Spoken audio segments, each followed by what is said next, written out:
Yo, what is good? It is Thread Guy, and we're live here in Bucharest, Romania with a very special guest. We got Andrew Tate, aka the Top G, on the podcast. Andrew, why did you come on this podcast? Well, I thought it would be nice to introduce myself to the crypto world. Of course, they already know who I am. Of course. There's some people who convinced me it was a good idea. There's some people who said you should talk to him. Yeah. I said I'm very busy. So I have people. I'm not sure I should. Yeah.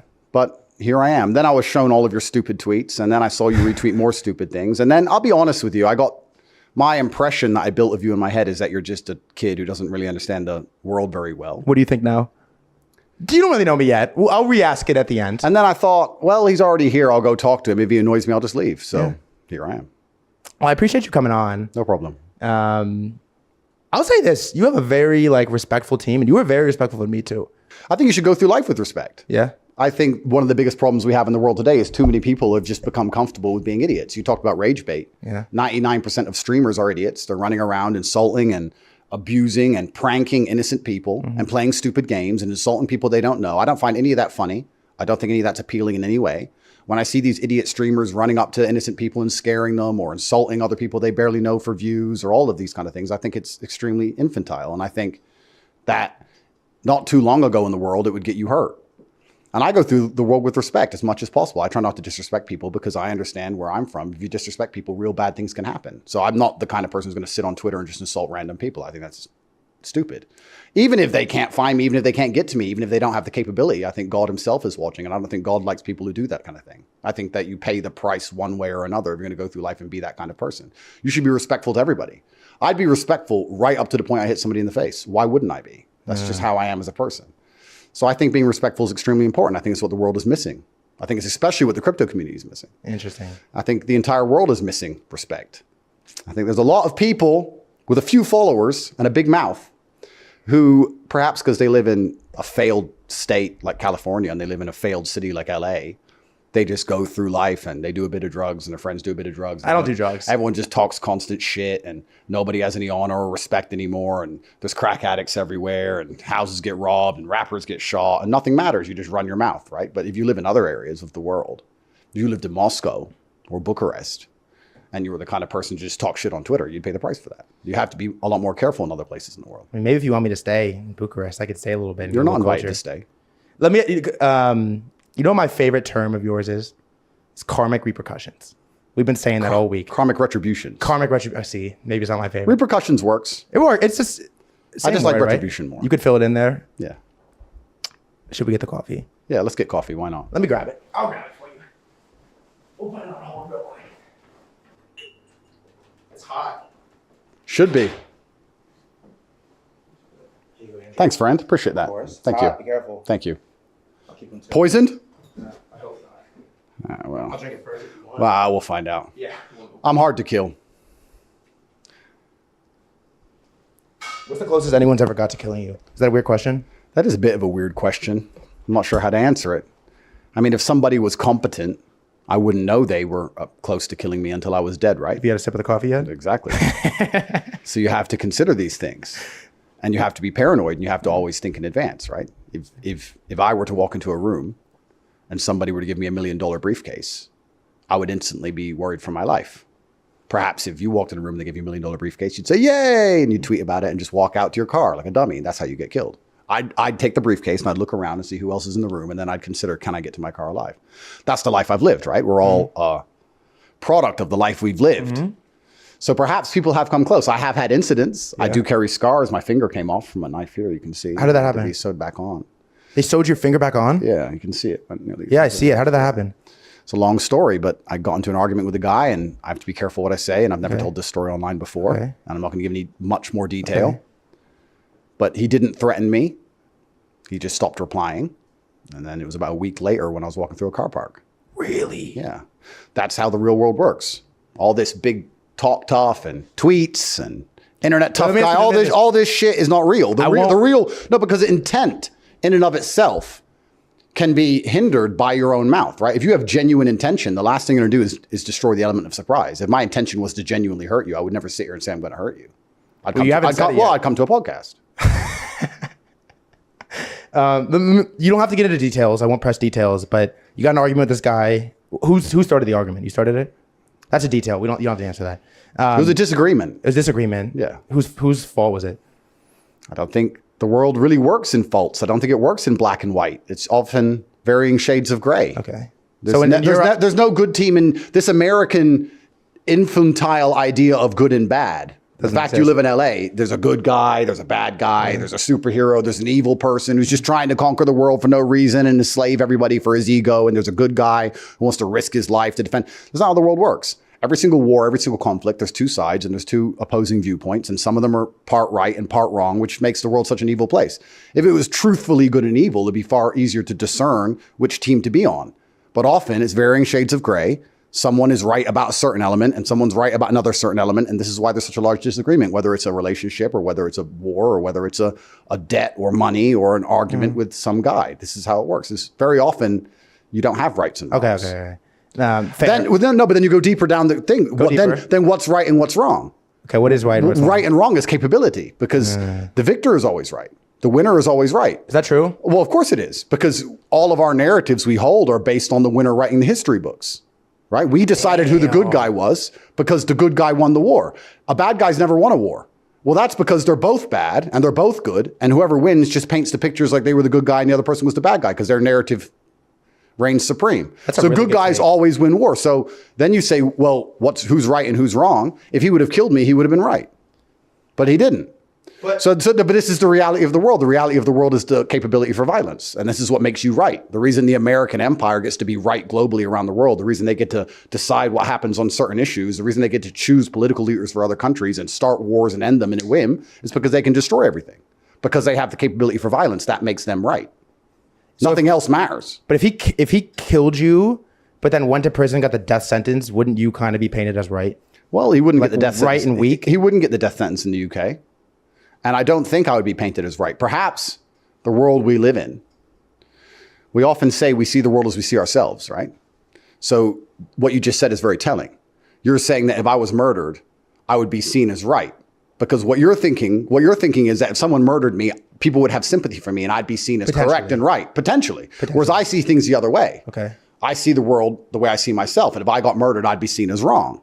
He would tell everybody there was a disagreement over X amount of money. He had to go and now he's gone. And everyone would agree with him. Well, he should have paid you then or whatever. So it's your view is based on your position and yourself and your mind. In my world experience, I think that if you lose, nobody really has sympathy for you and nobody thinks you're right. I think if you lose, you just lost. And the person who wins gets to paint the narrative ultimately and completely. That's how I think the world works. He would have been absolutely right if I bled to death. Then he would be right. Just to finish it, I'll stop asking about it. You have a disagreement. The guy stopped texting you back. You think you're all fine and dandy. I didn't think it was fine. I never thought it was fine. But he didn't threaten me. But he didn't threaten you, so you kind of just like felt weird, had like a weird vibe. Like, so just like I understand the world. Okay. But I have to live my life. And so you're like in a parking garage kind of thing, alone. It's nighttime, I'm assuming. Yep. You're alone. You're walking to your car. And what happens? Some like big dude just like approaches you with a knife or like catches you off guard. You open your car. He's in the passenger seat. Like, what was the vibe? Well, this incident was never formally reported, and I need to be careful how I answer these questions. Valid. But I carry the scar, and I think you can work it out. No, it's okay. It's hard to miss the scar. Yeah, you can do the rest of the math yourself. Yeah. But I didn't die. Okay. So he wasn't correct. If I had died, I would have been wrong. I appreciate you sharing that with me. Let me ask you this: how much of like Andrew's actual life do you share on these podcast interviews versus what percentage of like your best stories do you think you've shared? Half, maybe. Half. We're going to get that to 51 today. But all right, here's a real one for you. We got a bunch of stuff to talk about. We'll get into it, I promise. I'm a little scattered. I get all over the place a little bit. Let me ask you this. You do a decent amount of podcasts and interviews. There's a lot of people that want to interview. I'm sure you get a million requests a day. A fair amount of them turn into Andrew Tate hit pieces. And I'm sure that they don't. Do they? Which ones? A decent amount. But like Vice and some of these Vice, yeah. Right? That was a classic one. Yeah. I watched it in preparation for this. Didn't prepare me at all, but I did watch it. Yeah. Most of it. The ending was a little like not great.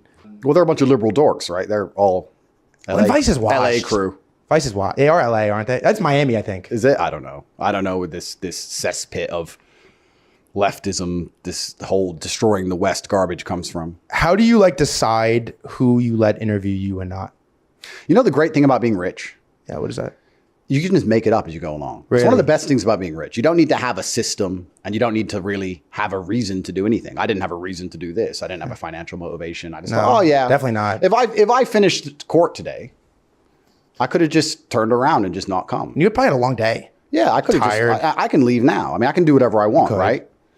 So sometimes I say yes to things and I don't really need a reason, because if you work out the reason for everything in life, the magic is destroyed. Haven't you ever had a girl you're truly in love with and you love her with all your heart? If you sit down and think, why do I love her so much? You can start to name the reasons and you'll name the positive reasons. But if you do it long enough and if you're a professional and you're trying to be compendious, you're going to end up naming all the negatives as well. You're going to name all the positives, you're going to name all the negatives, you're going to analyze them all, and you're going to work it out that you're spending all this money and her tits are fake anyway. And you're not going to love her anymore. If you analyze it too heavily, the magic is gone.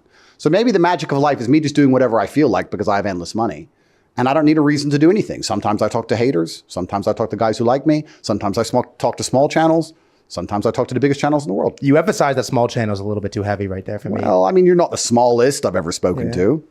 I'm sure you've probably heard this from a girl or something. You're not the smallest. But you know, you're not the biggest either. Let me ask you this: does size matter? I don't know. You from LA. You're gonna have to tell me. This is more your domain. But I just do whatever I feel like. And I like that. Yeah, I can do whatever I want. I do like that. You said love. So have you ever been in love? Of course. The world is love. Oh, Everything. Like love is the most powerful force in the universe. Do you lead? You think you lead with love?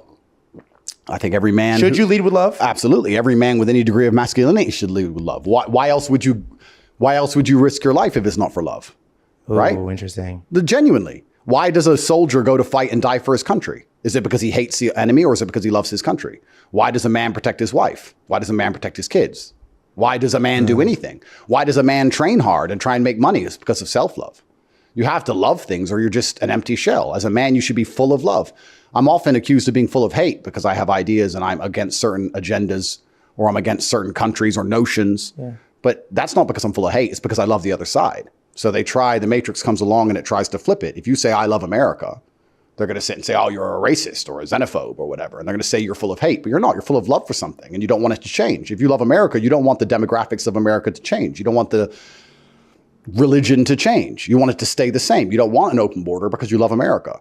So I'm full of love. I think most men are full of love. And if you're not full of love, you're not very capable at all. Love is the number one thing worth dying for. Do you love America? Well, that's an interesting question. I'm in the middle of a very delicate judicial process. Yeah, you are. And there are rumors that it was instigated by perhaps the number one superpower. Really? So I have to be very careful what I say. Do you think that's true?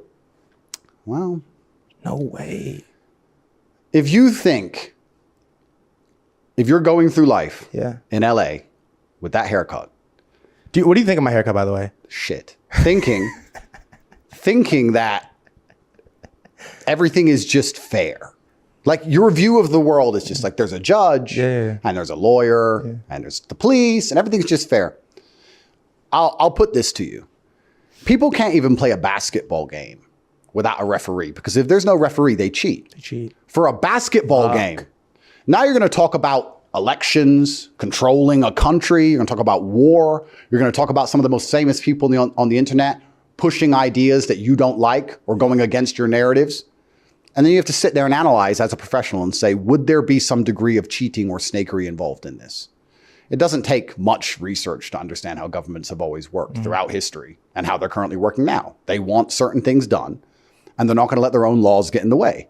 So if you're the most famous man in the world at the time, I got arrested. I was the most Googled man on the planet. You were. I was the most Googled man on the planet with the number one demographic they're most afraid of, which is military-age males, because they want them to go die in ditches or build the roads and build the bridges and work jobs and pay taxes and be depressed and miserable because there's no future for most men, which is why everyone's gambling on shitcoins in the first place, because they understand that if they go and get an engineering degree, they're never going to have any money. So there's no point becoming an engineer. So when the bridge collapses in Baltimore, it takes 9 years to build a bridge in the most powerful country in the world because we have no engineers, because everyone's gambling on shitcoins instead. And I don't blame them because they're trying to escape the matrix, because the matrix is worst for military-age males.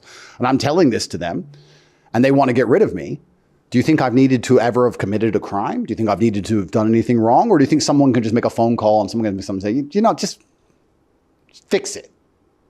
That's how the world works. Let me ask you this serious question. Have you ever changed a public view or belief of yours based off like external pressure from like state or a government or a country? If I had, I wouldn't have gone to jail. Ooh.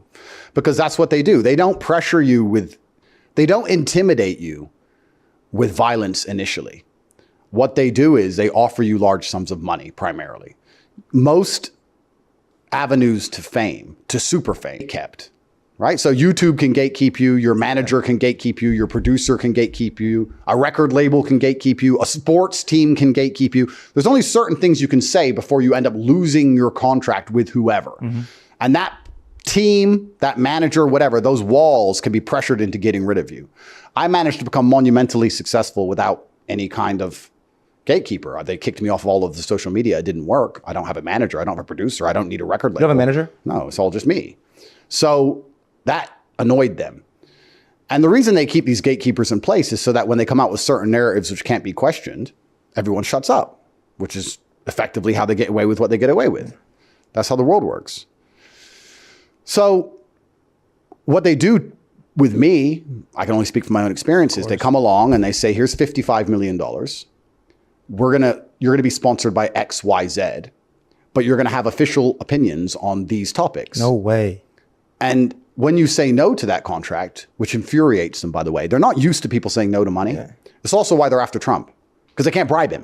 He's 70-something and he's rich. You can't bribe him with money. He doesn't care. Yeah. And that annoys them because especially when weak people become rich, when strong people become rich, they understand the realities of the world. But when weak people become rich, like crypto dorks, they think that money is everything and they think they can buy everyone. And when they find someone they can't buy, they get very angry. Yeah. So when you turn these contracts down, they get very angry and they start to say things like, well, you know, you're very famous and you've had a long and interesting past, Andrew, and you might need important friends one day. This kind of veiled bullshit. Wow. And you ignore them and then you get arrested and you go to jail.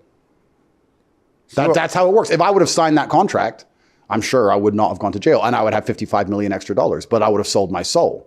And this is what you have to do to become monumentally successful in the world today. You have to sell your soul and sell your sanity. That's why all these famous people talk such utter bullshit. That's why they say such garbage. That's why all the politicians vote against the interests of their own constituents. That's why most of the other large podcasters, YouTubers you can name are sellouts. That's why when I was canceled, they all stood up in unison and said, yes, you should be canceled. Yes, yes. Because Susan called them and said, do you want to keep your YouTube channel? This is how it works. It's all a scam. So to decide to be sovereign takes a degree of bravery that most are not prepared for.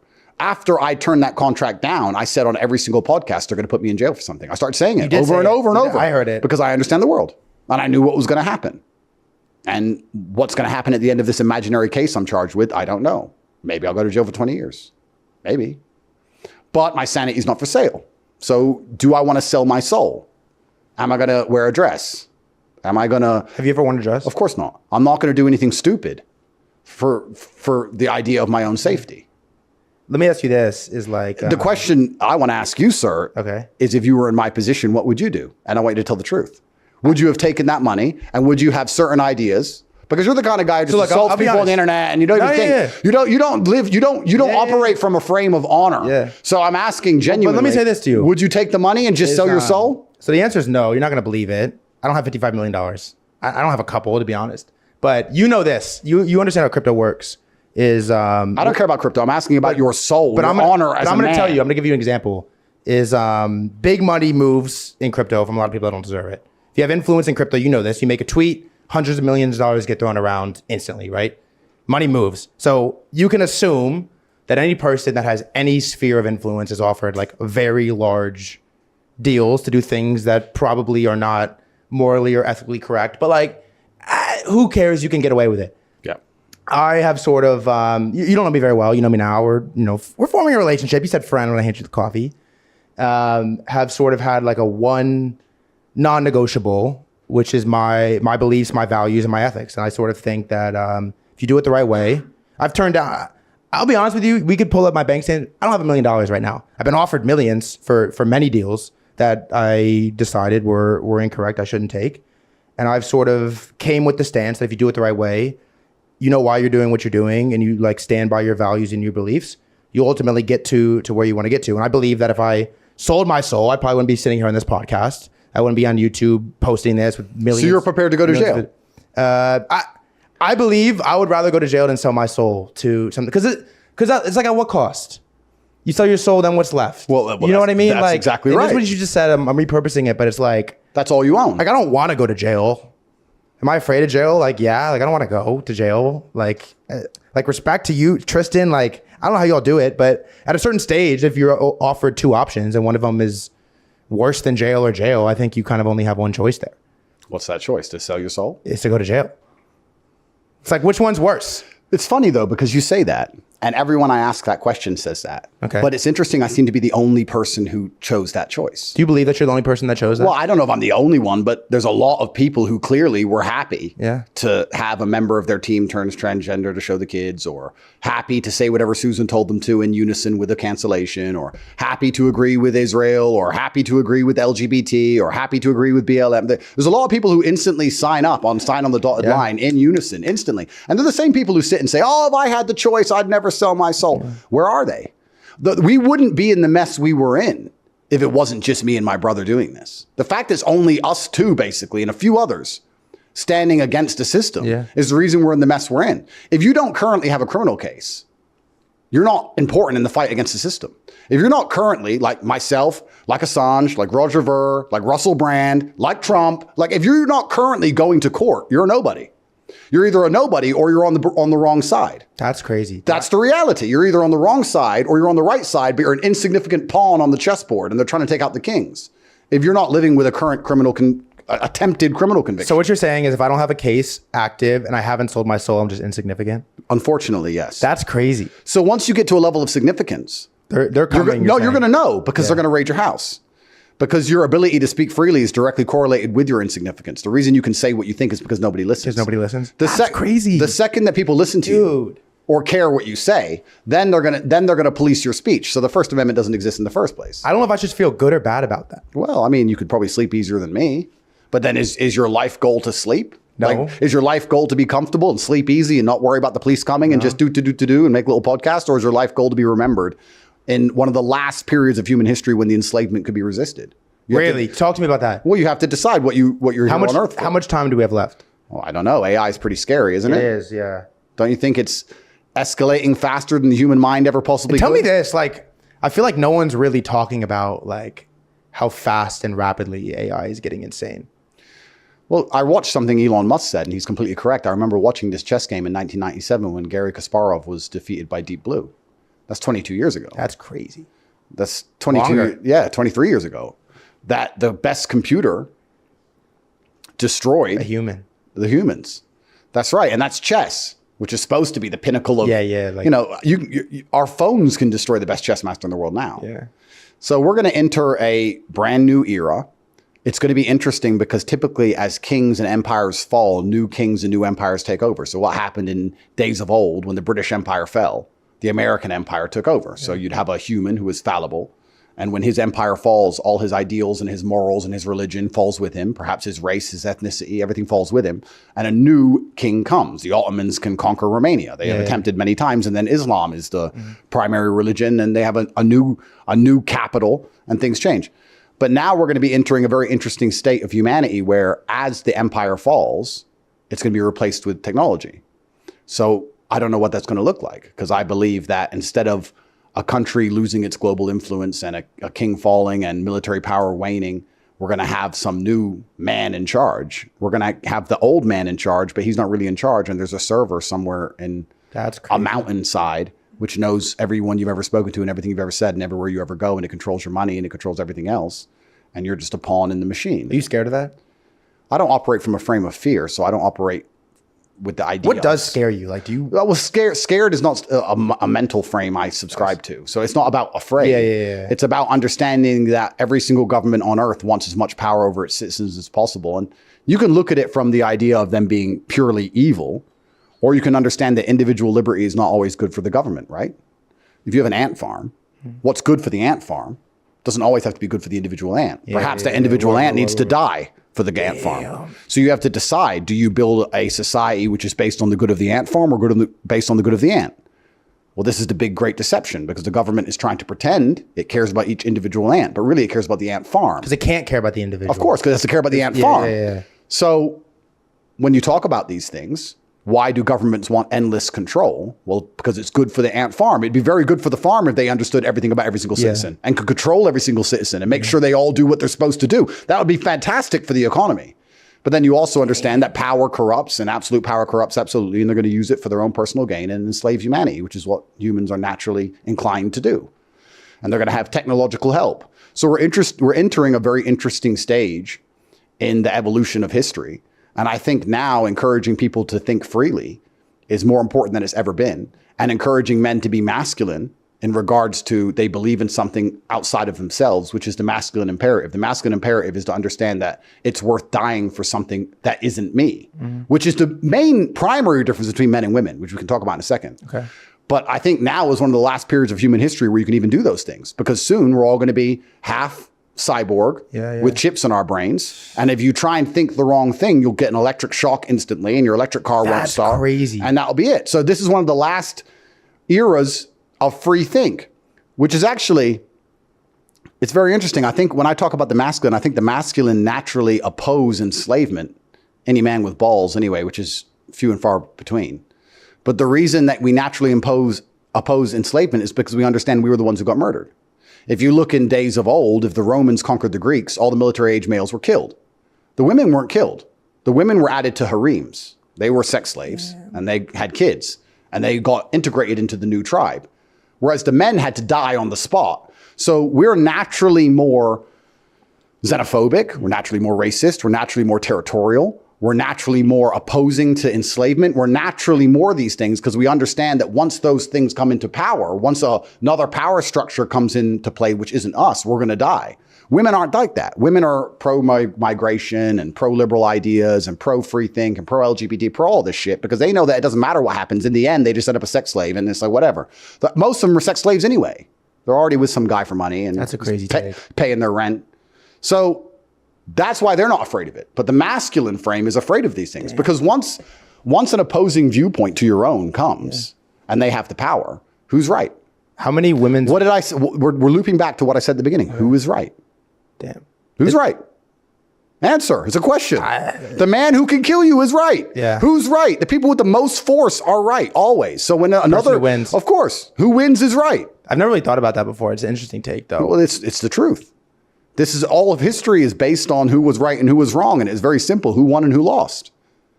You're talking about paying rent. How many women's rent do you actively pay? No, but the point I'm making there, we don't have to talk about me paying women's rent. We have to talk about the point I'm making is that there are a lot of women, especially in the Western world, which already see themselves as part of a harem anyway. And they're like, oh, fine, whatever, my bills are paid, I'm taken care of. And they don't really care if the power structure which pays their bills change as long as their bills are paid. So women are naturally more selfish than men. Whereas men understand that they will die if their way of life changes, which is why we are naturally more resistant to enslavement and change, as we should be. That makes us the protectors of society. But that's a masculine trait. When I say masculine trait, I do not mean simply biological male. I mean a masculine man, male. Which is LA. I don't know if there's any left. You're looking at one right here. I promise we're gonna talk about crypto and shit in a little bit. I got a few more things though. Do you feel like the pendulum is like shifting back to free think, masculinity, and sort of like getting away from where we've been in the last couple of years? I hope so. Pendulum swing, right? Yeah. That's the whole point. It goes too far one way. And it goes too far the other. It certainly went too far one way. Oh, there's no doubt about that. And fast, right? Like it happened. You're older than me. You have more experience than I do, but certainly it happened faster than it has in the past. Yeah, the world's speeding up. Oh, interesting. And because that's what computers do. Computers speed things up. You can do the same math a calculator can do. You just do it slow. Yeah, fast. Calculator's quick. Yeah. So, what is it? What is a computer? It's binary code. It's math. Quick games, crypto coins, music, you name it. Quick math, that's all it is. So the world is speeding up. It's getting faster than ever before. I like to believe it's swinging back, and it's very important that it is because, like I said, we're at a pivotal point in human history. But if it swings back too far, then it will once again come with its own problems. If it swings back too far, you'll have something like Europe where the Romanians hate the Hungarians, and you're going to have problems on the state of humanity. There's never an equilibrium. It's never perfect. There's never white and black. There's varying shades of gray. Even the breaking of the matrix. You're right about that. Which I spoke about endlessly and have been a massive contributor to and have tried very hard to instigate. Even the breaking of the matrix comes with a whole bunch of downsides. We need the matrix. We need people who believe in this garbage. We need people who believe in the system. Everyone's minds are free. Once everybody understands what I understand, there's not going to be anybody waiting at a traffic light, and there's going to be nobody working a minimum wage job, and the whole economy is going to collapse. It's all over. You need people who sit and go through life and believe that they follow the rules and do what they're supposed to do, that the government cares about them, and it's all going to be okay, and just get my booster jabs, and everything's going to be fine. You need these people because someone has to wash your fucking car. That's the reality of the world. If the matrix breaks too much, then we have a new problem because then we have chaos. Because once the matrix completely breaks, you end up with warlords. So let me ask you this. If everything you say about like breaking the matrix and people sort of following your beliefs and your ideals happens, and society as we know it sort of collapses because there is no one sitting at traffic lights working minimum wage jobs, what's the outcome? Like you won, but like at what cost? Well, the beautiful thing is that most minds are not ready to be free. So it's like impossible. they couldn't even be freed if they wanted to. That's the great thing about it. So I'm looking for the people who are prepared to listen to me. And there's only a select few who understand what I'm talking about. Most people say, oh, Andrew's crazy. He's crazy. Oh, yeah, I'm crazy. I'm crazy. You go back to work in Starbucks and I'll be crazy over here on my private jet. It's no problem. You just work at Starbucks. And yeah, I need a coffee. Thank you. It's no problem. It's no problem for me, genuinely. Yeah. But you need the matrix because without the matrix, then you go back to the baseline of humanity. What did I say the baseline of humanity was? Do you remember? Say it again. Violence. This is the baseline of humanity. Once you lose faith and control in systems. True? Of course it is. I can prove it to you. How would you prove it? You believe in violence. Everybody here understands violence. If something were to happen in this room, you'd call the police, right? Yeah. And if the police turn up and I or you or anybody else resists the police, what do? It gets violent. Of course. So the police are violence by phone call.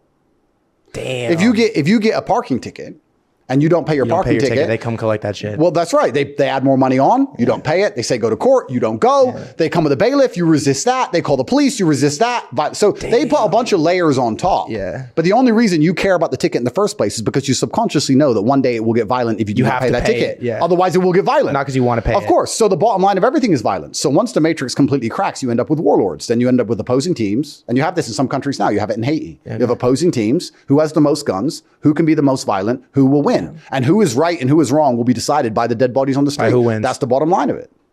So the matrix is in and of itself, although it can be negative and although they're using a bunch of false versions of reality and they're purporting it into people's minds, I understand very well why they're doing it. Because what they're trying to do is put enough layers of fluff and garbage on top of the violence that most people, like yourself, don't even realize they're living in a world which is governed by violence. That's crazy. You are governed and controlled by violence, and you don't realize it because you think it's all about parking tickets and fines and probation and all this garbage is just, please don't make us get violent. Yeah. That's all it is. So the matrix is built on top of that. And for people to still believe in that keeps a lot of humanity sane. If nobody believed in any of this anymore, then it would literally just be a free-for-all. So you do need people who are afraid to run the red light because they're worried about the ticket. You need these things. I don't want the matrix to break, absolutely. However, I didn't like the fact that we were living in a world where they could force everybody to get an injection for the common cold, and that injection was poisonous. That's when I started speaking out against the matrix. Was that the turning point? I've known all these things for a very long time. The only reason I decided to start speaking out and become so notable and so well known is because when I saw the COVID shit, I said, that's enough. Wait, so the COVID vaccine was the turning point for Andrew Tate being very public with your beliefs and your ideals? COVID was a difficult period for me. Yeah. Where were you for COVID? Everywhere. Everywhere. Which is so interesting because everyone says, oh, I had to get it. I couldn't travel. No, you're a pussy. You're a bitch and you pussied out. Yeah. Are you vaccinated? Don't lie to me. No. Don't lie. Yes. Yeah. And no one gave a fuck.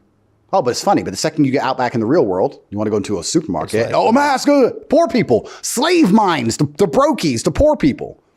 It was very upsetting to me, COVID, because I was like, this is how most people are living their lives. They're believing everything they are told, and they do not question anything. They don't believe their own eyes. They don't believe their own ears. They're literally slave-minded.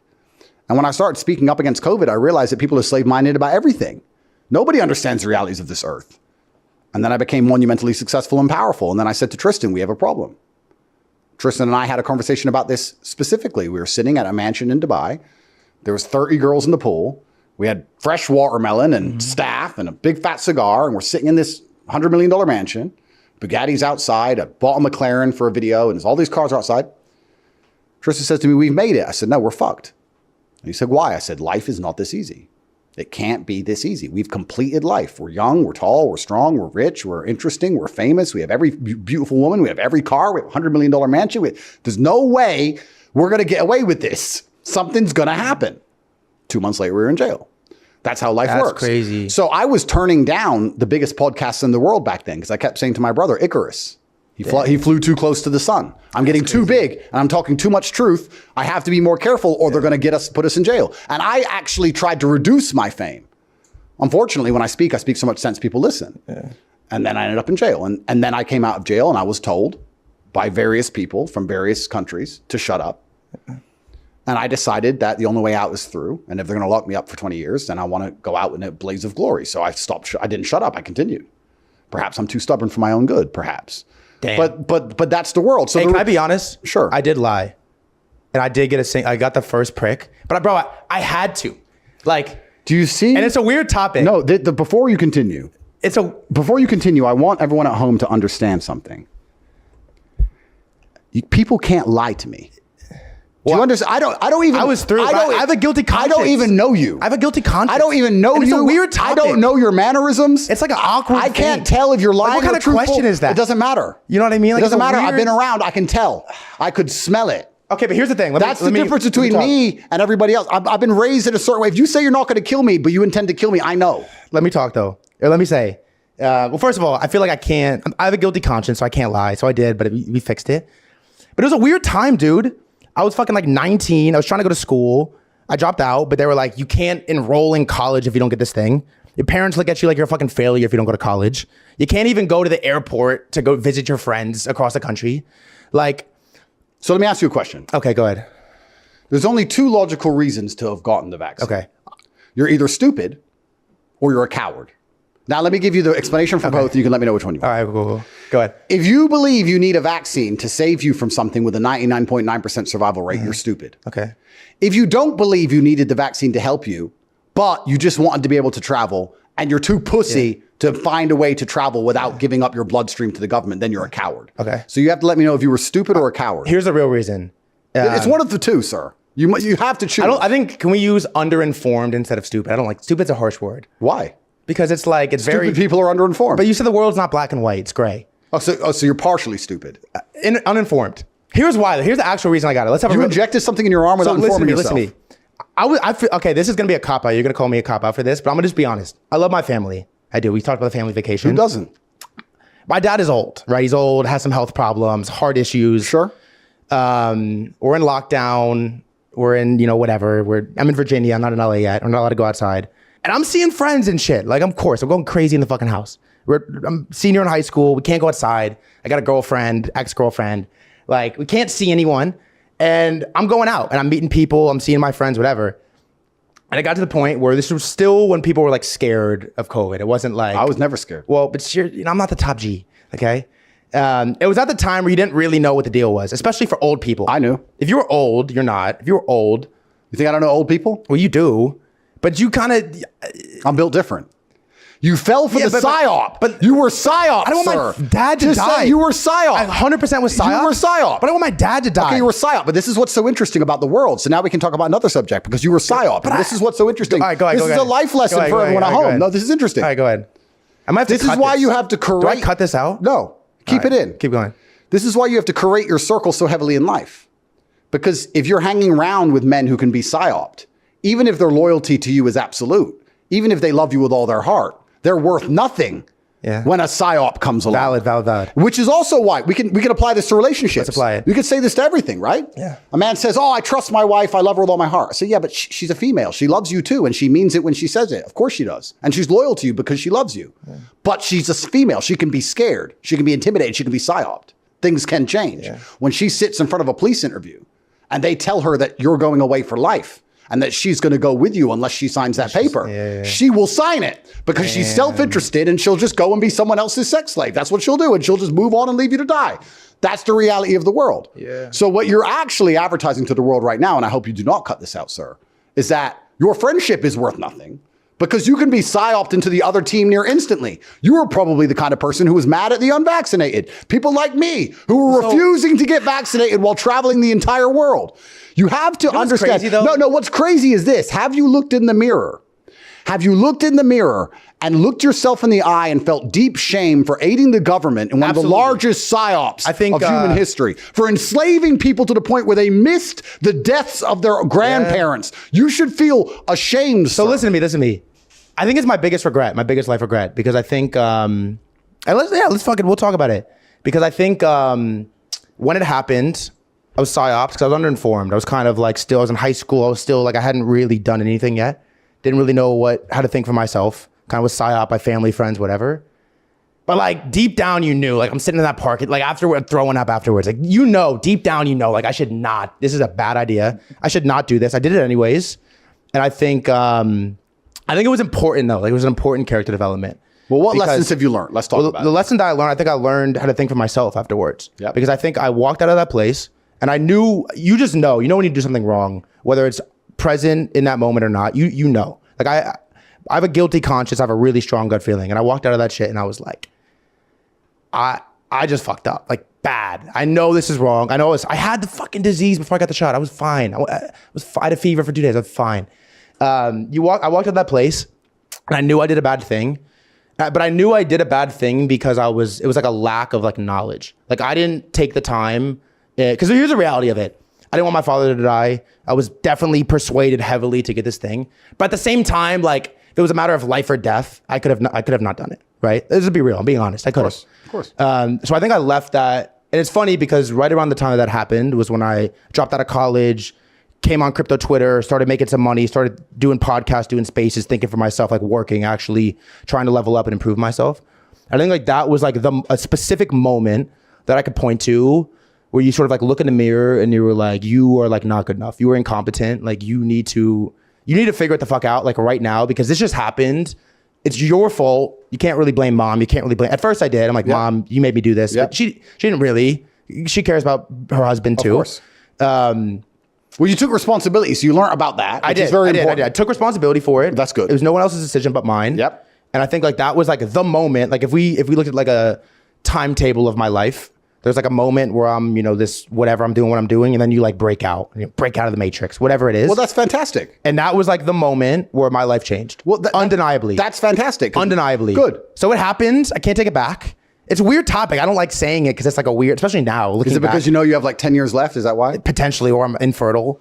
But I will say, and we can move on from it now, but I will say that was like the moment where I think I like looked in the mirror and I'm like, there's no one coming to save you but you. There's no one that's going to figure it out for you but you. And there's no one that cares about you like you care about you. And you either like figure it the fuck out right now or you're going to sort of just be stuck in this like feather in the wind, this endless loop. It's interesting you say feather in the wind. Before I make this point, can you give me some coffee, baby, please? It's interesting you say feather in the wind. Have you seen the beginning of Forrest Gump? I always found this interesting. The beginning of Forrest Gump, it's the feather in the wind, isn't it? Before it lands on the park bench. And that is the story of most people's lives. But if you learned something from it, then I guess you can come out with that very boring, age-old adage, which many people have used, that it's never a loss, it's only a lesson, blah, blah, blah. And you're right. Perhaps I have more life experience than you. Perhaps I've been around. But you're older. Well, it's not just that I'm older, but I'm also, I'm perspicacious and I'm paranoid and I'm not very trusting. Perspicacious is a big word. It's a great word. Yeah, I like that.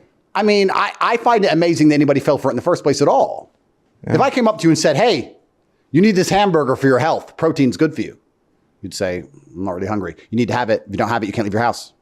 I'm like, what the fuck? Eat this fucking burger. Eat this fucking burger now or your dad'll die.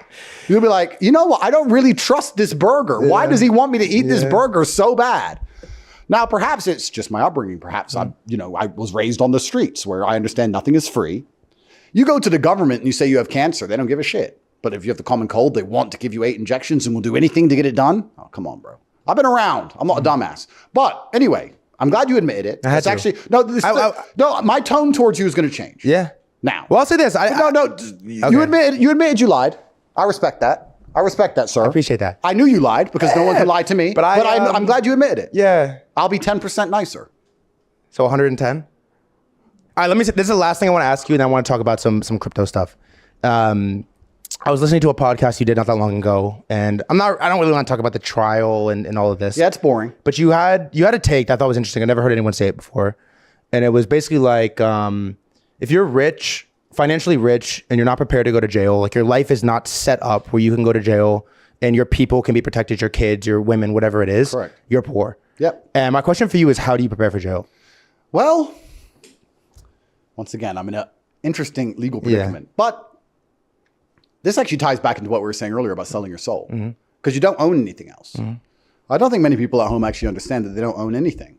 You buy a house, you own it until you don't pay the property taxes. Then they come and take it off you. How did they take it off you? Violence. Police come. If you disobey the police, you get shot. They come with violence. Then you go to court and say, that's my house. I paid for it. My whole family have lived there. It's mine. And they say, but you didn't pay your property taxes and we put the taxes up, even though we've just randomly raised them and you can't afford it because you lost your job because you were locked in your house because of Corona. We still took your house off you. How do we decide if they were right? Well, they have the guns. So they're right. Doesn't matter how unfair we think it is. They're right and you lost it. It's the same with money in a bank account. It's the same with Bitcoin. I mean, unless you have a boating accident, if you leave it on an exchange, trust me, they'll take it. Which is crazy, by the way. I heard you say that. They'll take it. They'll find it. If they get your computers, laptops, etc., they'll find it. It's very hard to be rich now because most people are so concerned with making money that they never sit and think, what would I actually do? Yeah. Let me ask you a question. If I gave you $50 million today, let's say I gave you 1 month's salary. Yeah. Take it. Where would you put it? I was going to ask you this question. Because you put it in the bank, they'll take it. I don't know. On an exchange, they'll take it. You can try and put it in on a Trezor and hide the Trezor. You're going to get killed, right? Well, you have to make sure no one knows about that Trezor. Yeah. And you have to make sure they don't put you in a police cell and say, look, if you don't tell us the password or you don't tell us the recovery key, the seed phrase, you're staying in this room for the rest of your life. Yeah. You put it in gold. How are you going to move gold around? Yeah. What do you do? What do you do with it? You buy property. But then you have to take the property. Well, they'll take the property. So then you have to sit and analyze all the world's governments. Buy Bugattis, they take the cars. Of course. So you have to sit and say, well, which government is least likely to take things away from me? And then you realize you're living inside of the American empire. So any government which you'd like to live in, at least, the American empire can pressure. Yeah. If you're important enough, if you're not insignificant, you have a house in Thailand, the American government can, via their embassy, pressure the Thai government to take the house. Thai police turn up. Ching, ching, choo, choo, choo, choo, choo. You start arguing with them. You don't speak Thai, whatever. They kick you out. It's not yours. They're right. They got the guns. Welcome to the real world. So what do you even do with money? And then what do you do with money once you go to jail? What do you do when the mother of your children is crying on the phone saying, I need money? And you're like, well, this call's recorded. So you're just going to have to wait. Damn. I'll fix it. This call's recorded. Wait. Oh, but shut up. Shut up. Yeah. The call is recorded. Wow. But women, they're women. Oh yeah, but I need to. So here's. I'm going to answer your question. Go. Then you realize that power is loyalty and loyalty is power. Power is loyalty and loyalty is power. So the only way you can truly set yourself up to go to jail is have loyalty. Is to have other people who can fill your place when you're in jail. How do you vet loyalty? Well, that's another whole very interesting topic. But the point I'm asking, a hypothetical situation. Let's say a hypothetical scenario. Let's imagine there was this very tall, handsome, smart, funny, interesting, rich, charismatic, 5'11". No, was trying to shut him up and take all of his things. And the mother of one of his children needed to eat. He would need somebody who he knows, who has no social media presence, who isn't known by anybody, who doesn't exist, who had access to hundreds of millions of dollars. And he'd have to trust that person to the point where they would never rob him. Power is loyalty and loyalty is power. If you have genuine power and genuine loyalty around you, then you're very hard to hurt because they can't arrest everyone you've ever known. No. They can't put everyone you've ever known in jail. No. If I wanted to buy a $25 million penthouse, I could just buy it. I could just go up to a friend who I've known for 25 years and say, you now own a $25 million penthouse. Thank you. And if I want to sell it, you're going to sign this. And say, yeah, cool. Boom, boom, done. And I can trust him. Now, most people can't do that because that person would end up snaking them. And that person would end up snaking them because that person could be perhaps, I don't know, psyoped into snaking them. How would that happen? Easily. A female, typically. A female, they'd get with a woman. I'd trust this man. We'd buy $25 million worth of assets. It would all be in his name. Yeah. Me and the guy would be best friends for a very long time. He'd get with the woman. The woman would be in his ear. I want a handbag. I want a handbag. I want diamonds. I want a car. He said, I ain't got any money. Well, you got this house. It's not mine. It's Andrew's. Well, why are you taking all the risk? Why is it in your name? You know he's a criminal. You know he's a human trafficker. He's taking the risk. You're going to go to jail. You should at least ask for something. Why don't you ask for $1 million? What's he paying you for doing this? At the same time, she's jerking him off. Eventually. And that's why you can't be around men who can be psyoped. Because women are the number one psyopers. Damn. And that's why you can't trust women, because they can be psyoped themselves.